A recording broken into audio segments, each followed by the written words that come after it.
बताओ।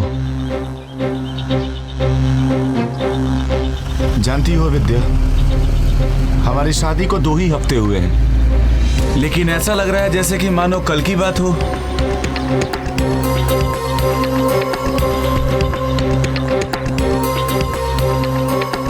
ये घर देखो विद्या, ये घर तुम्हारा सपना था, तुम यही चाहती थी और ऐसा ही हो रहा था।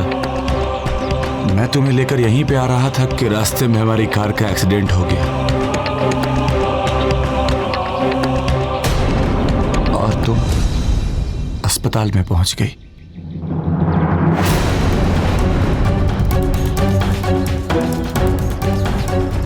खैर, तुम हमेशा से यही चाहती थी कि हम ऐसे ही घर में रहें,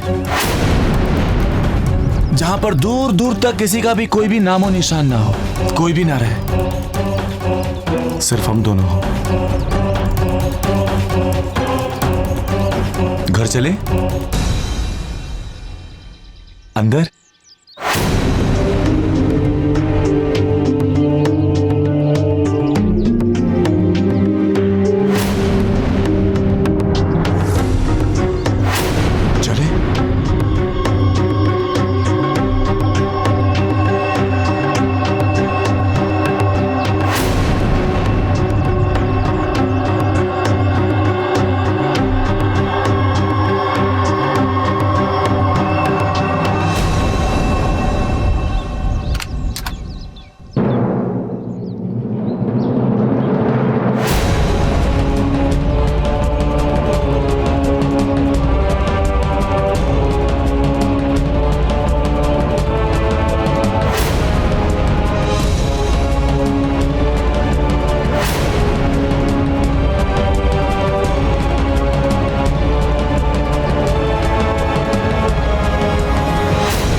पता है विद्या,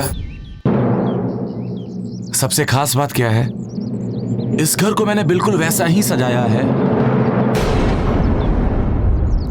जैसा कि तुम चाहती थी।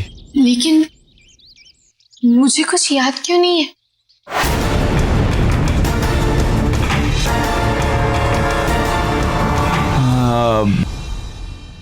तुम यहीं रुको, मैं आता हूं। और हाँ, जब तक मैं ना कहूं ना, अंदर मत आना।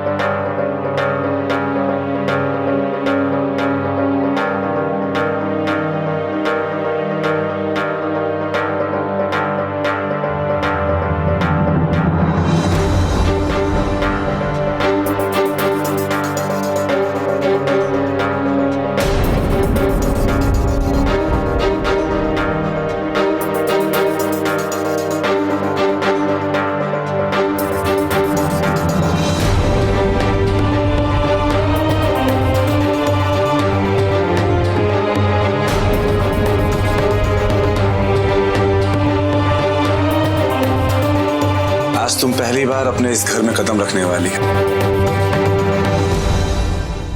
वैसे तो ये काम परिवार का कोई सदस्य ही करता है, लेकिन हमारा तो कोई अपना है ही नहीं,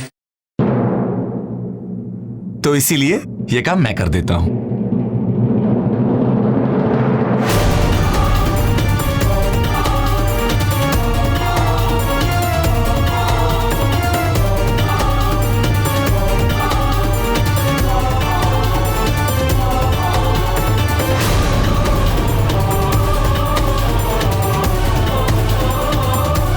दाहिने पांव से कलश को गिराओ और गृह प्रवेश करो।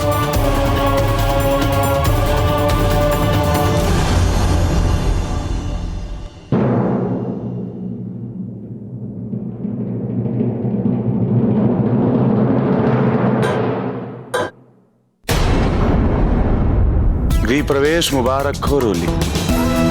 अब तुम मेरे साथ यहीं रहो, मेरी विद्या बनकर।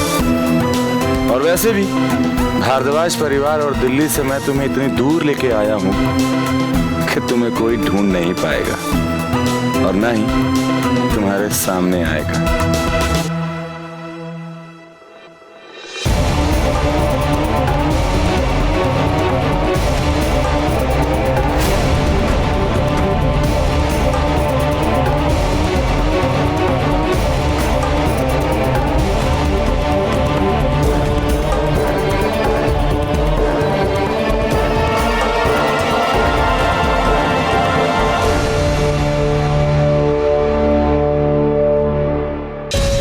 मेरे सपनों का घर है तो मुझे ये अपना सा क्यों नहीं लग रहा? मेरा दिल मान क्यों नहीं रहा?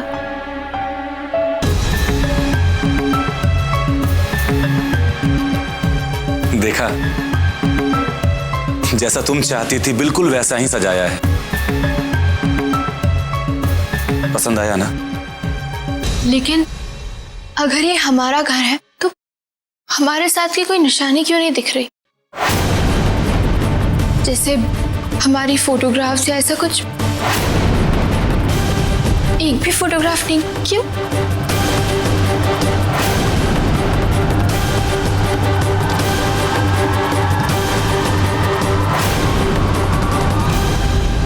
ये क्या? मैंने कुछ पूछा, जवाब तो दीजिए। एक भी फोटो क्यों नहीं है? अरे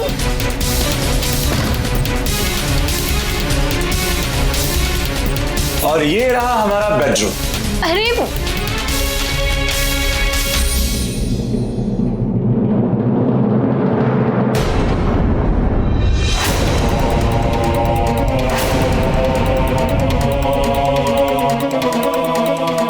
जानता था कि तुम ये सवाल जरूर करोगी रेलू। इसीलिए अपने फोटोग्राफर की मदद से मैंने तुम्हारे और सिद्धांत के फोटो के ऊपर अपनी फोटो इतने बखूबी से लगवाया है कि तुम तो क्या कोई भी नहीं पहचान पाएगा।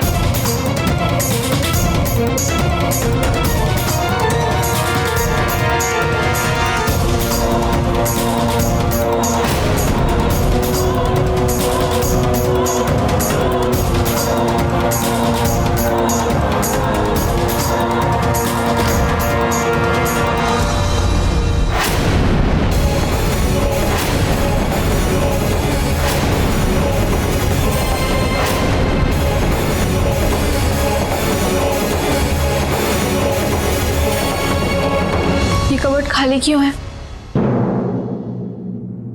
मेरे कपड़े, मेरा सारा सामान का है। विद्या, मैंने बताया था ना तुम्हें कि हम दोनों ने भागकर शादी की थी और यहाँ आने से पहले हमारा एक्सीडेंट हो गया था। तुम्हारे पास कुछ भी नहीं है। बताइए ना, तुम कहाँ मिले थे? कब मिले थे? कैसे मिले थे? बताओ ना। और आप काम क्या करते?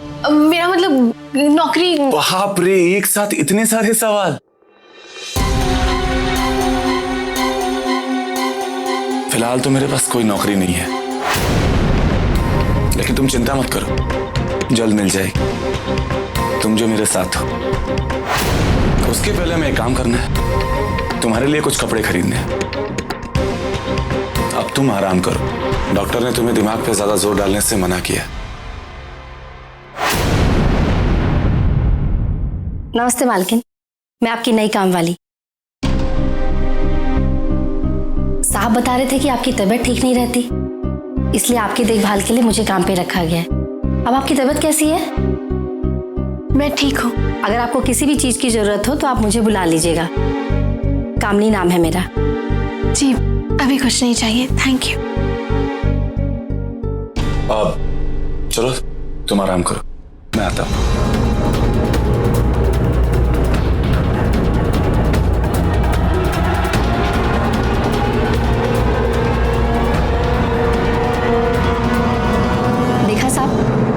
प्यार से बात की उनसे, बिल्कुल ऐसा लग रहा था ना जैसे कोई अपना बात कर रहा हो। ठीक है, ये रखो और ध्यान रहे, विद्या को कभी अकेले मत छोड़ना, वो कहीं बाहर ना जाने पाए, और ना ही कोई उससे मिलने यहाँ पे आना चाहिए। विद्या क्या सोचती है, क्या बोलती है, इसकी सारी जानकारी मुझे चाहिए। इतनी सारी रोकथाम? पति हो या जेलर, अपनी पत्नी को कैद में रखना चाहते?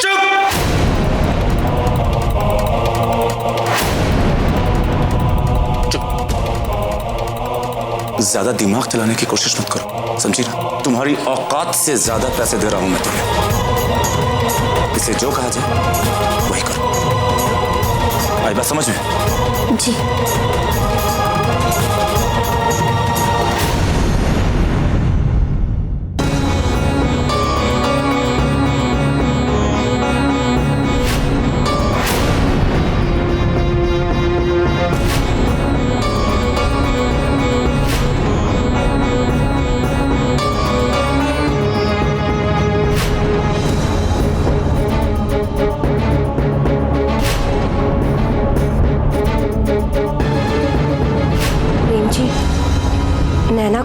सुबह से ही चक्कर आ रहे थे, काफी कमजोरी भी महसूस हो रही थी, इसीलिए मैंने ही डॉक्टर को फोन करके कल के अपॉइंटमेंट के लिए कहा था।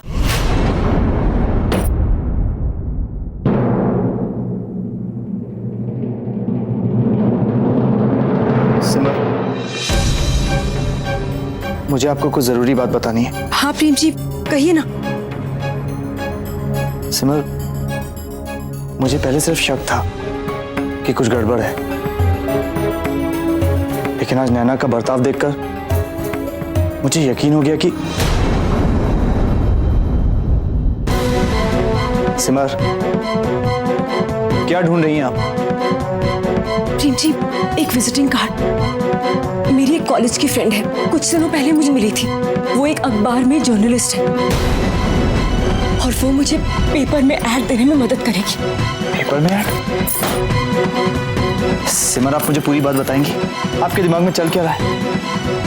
प्रेम जी, मैंने सोचा है कि हम रोली को ढूंढने के लिए अखबार में इश्तेहार दें। सिमर? हाँ प्रेम जी, दिल्ली और उसके आसपास के सभी छोटे बड़े अखबारों में हम लोग इश्तेहार देंगे और मुझे पूरा यकीन है ऐसा करने से हमें रोली के बारे में कोई ना कोई जानकारी जरूर मिल जाए। लेकिन सिमर, प्रेम जी, आप इस काम में मेरा साथ देंगे?